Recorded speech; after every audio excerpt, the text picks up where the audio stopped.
Sehatra ny finoana indray kosa araka ny fanafantarana azy ny mpino-silamo dia milona tanteraka ao anatin'ny asa sosialy isan'ny foto-kevitra ijeroan'ny mpino-silamo ihany koa ny fanatanterahana izany asa sosialy ho fanampiana ny mpiarabelona izany.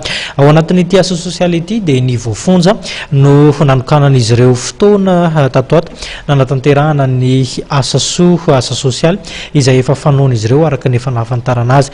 Nandritra ny fotoana ela izay ny fonja na tamora no nanatanterahana ireo ny etsika izay efa fanoana ao anatin'ity etsika sosialy manasongadina ny mpino-silamo ity. Arahantsika ny sary manasongadina an'izany. Mitondra fanampiana ara-tsakafo ho an'ireo voafonja ao an-tanimora omaly ny mpino-silamo avy eo amin'ny moské Ambatonakanga.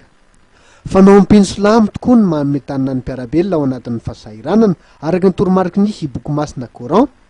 Ary efa matetika nanaovany asa sosialy toy izao ho an'ny voafonja indrindra tao an-tanimora. Izy ity moa zany tsy dia hoe fonjana tanimora ihany zany fa manerana ny izay olo sahirana zany ohatra hoe amin'ny hôpitaly koa.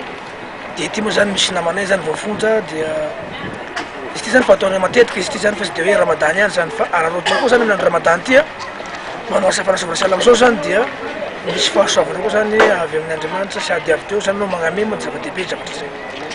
Dia izay silamo moa zany tsy dia hoe silamo ihany koa no ampiana fa na dia olo sotra zany dia agnatin'ny didiny silamo zay maname zaka fanomezana. Dia voatendry moa zany tena koa sotegna ny moské Ambatonakanga miaraka amin'ny namana reto zany no manatitra zany zavatra zany aty. Io zany tsy dia avy amina manokana zany fa be da be zany zay manao paipaika no manatitra zao fanomezana zao amin'izay olona manana problème salama zao, avy teo ny olona marary, avy teo olona sahirana zany. Nampahafantarina nandritra zao fanaterana fanampiana teny amin'ny fonjana tanimora zao fa mahatratra 20 ny isan'ireo mpino-silamo voafonja ao an-toerana ka vehivavy ny 15 amin'izany.